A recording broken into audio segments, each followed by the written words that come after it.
السلام علیکم۔ آج علامہ اقبال کی جس نظم کی تشریح کریں گے، اس نظم کا عنوان ہے ڈیش کی گود میں بلی دیکھ کر، اور یہ بانگ درا کی 70ویں نظم ہے۔ نظم کے عنوان کی اگر ہم بات کریں تو اس میں لکھا ہوا ہے کہ ڈیش کی گود میں بلی دیکھ کر۔ بعض ناقدین کا کہنا ہے کہ یہ ڈیش علامہ اقبال اپنے بیٹے جاوید اقبال کے لیے استعمال کیا ہے۔ بعض لوگوں کا خیال ہے کہ عطیہ فیضی، جن کے ساتھ اقبال کی شناسائی تھی، ان کی گود میں بلی کو دیکھ کر علامہ اقبال نے یہ نظم لکھی تھی۔ لیکن زیادہ تر کا خیال ہے کہ رنجیت سنگھ کی پوتی بمبا دلیپ سنگھ، جس کے ساتھ بھی علامہ اقبال کی شناسائی تھی، اس میں اس کی طرف اشارہ ہے۔ بہرحال جو بھی ہو، علامہ اقبال اس شخصیت کا نام ظاہر نہیں کرنا چاہتے، اسی لیے انہوں نے عنوان رکھا ہے ڈیش کی گود میں بلی دیکھ کر۔ تو آئیے نظم کا آغاز کرتے ہیں۔ تجھ کو دزدیدہ نگاہی یہ سکھا دی کس نے، رمز آغاز محبت کی بتا دی کس نے۔ دزدیدہ نگاہی، ترچھی نگاہوں سے دیکھنا، رمز، اشارہ، راز۔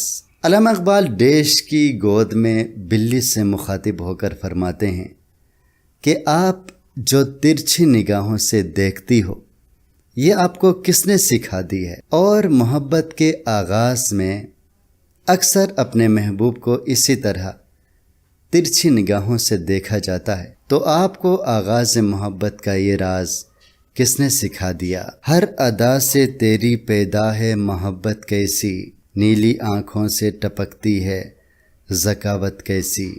ذکاوت، ذہانت۔ فرماتے ہیں کہ اے بلی، تیری ہر ادا سے محبت ٹپکتی ہے، اور جب ہم تمہاری نیلی اور چمکدار آنکھوں کو دیکھتے ہیں تو ان آنکھوں میں ذکاوت نظر آتی ہے، ہوشیاری نظر آتی ہے، اور آپ کی چمکدار آنکھوں کو دیکھ کر لگتا ہے کہ آپ بہت زیادہ چالاک ہو، ہوشیار ہو۔ دیکھتی ہے کبھی ان کو، کبھی شرماتی ہے، کبھی اٹھتی ہے، کبھی لیٹ کے سو جاتی ہے۔ فرماتے ہیں کہ اے بلی، کبھی کبھی آپ اپنی مالکن کو دیکھ لیتی ہو، اور کبھی کبھی آپ شرماتی ہو، اسی طرح کبھی اٹھ جاتی ہو، کبھی لیٹ جاتی ہو، یعنی جو تمہاری مرضی ہوتی ہے، اپنی مرضی کی ملکہ ہو، اپنی مرضی سے اٹھتی بیٹھتی ہو۔ آنکھ تیری صفت آئینہ حیران ہے کیا، نور آگاہی سے روشن تیری پہچان ہے کیا۔ فرماتے ہیں کہ اے بلی، تمہاری آنکھوں کو دیکھ کر ایسا لگتا ہے جیسے تم بھی آئینے کی طرح حیرت زدہ ہو، دنیا کے راز جاننے کے لیے متجسس ہو۔ نور آگاہی سے روشن تیری پہچان ہے کیا، کیا تمہاری پہچان بھی آگاہی کے نور سے معمور ہے، لبریز ہے؟ مطلب یہ ہے کہ تم بھی شعور حاصل کرنا چاہتی ہو، آگاہی حاصل کرنا چاہتی ہو۔ مارتی ہے انہی پہنچوں سے عجب ناز ہے، یہ چڑ ہے یا غصہ ہے یا پیار کا انداز ہے یہ۔ فرماتے ہیں کہ اے بلی، تم اپنے پنجوں سے مارنے کی کوشش کر رہی ہو، اور یہ تمہارا ایک ناز ہے، ایک نخرہ ہے، لیکن ابھی یہ ہمیں سمجھ نہیں آتی کہ آپ ان پنجوں سے جو حملہ کرتی ہو، اس میں کوئی شرارت ہے، کوئی غصہ ہے، ناراضگی ہے، یا پھر یہ پیار کا ایک انداز ہے۔ شوخ تو ہوگی تو گودی سے اتاریں گے تجھے، گر گیا پھول جو سینے کا تو ماریں گے تجھے۔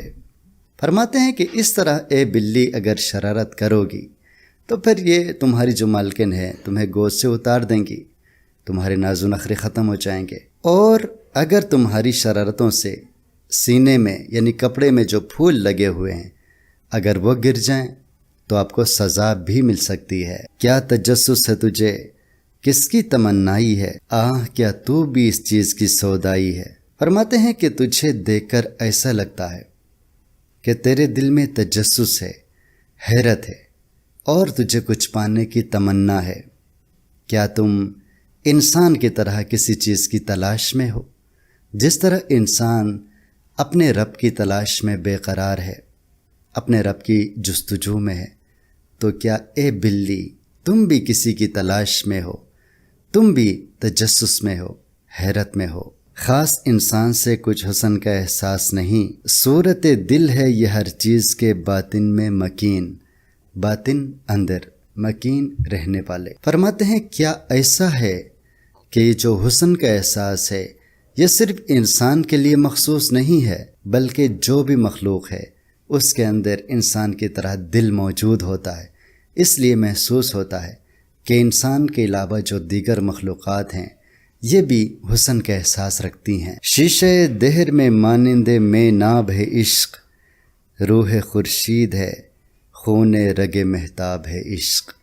اب علامہ اقبال بلی سے باتیں کرنے کے بعد عشق کی طرف آ گئے ہیں اور فرماتے ہیں کہ دنیا کا جو شیشہ ہے اس میں بالکل خالص شراب کی طرح عشق ہے۔ مطلب یہ ہے کہ عشق بہت ہی خالص جذبہ ہے، روح خورشید ہے، خون رگ مہتاب ہے عشق۔ کہتا ہے جو سورج کی روح ہے یہ بھی عشق ہے، اور چاند کی رگوں میں جو خون بن کر دوڑتا ہے یہ بھی عشق ہے۔ مطلب دنیا کی ہر چیز میں عشق کی جھلک نظر آتی ہے۔ دل ہر ذرہ میں پوشیدہ کسک ہے اس کی، نور یہ وہ ہے کہ ہر شے میں جھلک ہے اس کی۔ کسک درد سوز۔ فرماتے ہیں کہ دل کے ہر کونے میں عشق کا درد موجود ہے، عشق کا سوز موجود ہے، اور دنیا میں جتنی بھی چیزیں ہیں ان تمام چیزوں میں عشق کی جھلک نظر آتی ہے۔ کہیں سامان مسرت، کہیں ساز غم ہے، کہیں گوہر ہے، کہیں اشک، کہیں شبنم ہے۔ سامان مسرت خوشی کے سامان، خوشی کی وجہ، ساز غم غم کے سامان، گوہر قیمتی پتھر، اشک آنسو، اور شبنم اوس کے قطرے۔ فرماتے ہیں کہ یہ عشق ہی ہے جو انسان کو خوشی بھی عطا کرتا ہے، اور کبھی کبھی انسان عشق کی وجہ سے غم کا شکار ہو جاتا ہے۔ اسی طرح ہم گہرائی سے دیکھیں تو عشق گوہر بھی ہے، عشق آنسو بھی ہے، اور عشق شبنم بھی ہے۔ مطلب یہ ہے کہ عشق کسی بھی صورت میں ہو سکتا ہے، کسی کے لیے آنسو بن جاتا ہے، کسی کے لیے خوشی بن جاتا ہے، کسی کے لیے غم بن جاتا ہے، تو کسی کے لیے قیمتی پتھر کی طرح ہے۔ تو یہ تھی ہماری آج کی نظم، انشاءاللہ دوبارہ حاضر ہوں گے۔ اللہ حافظ۔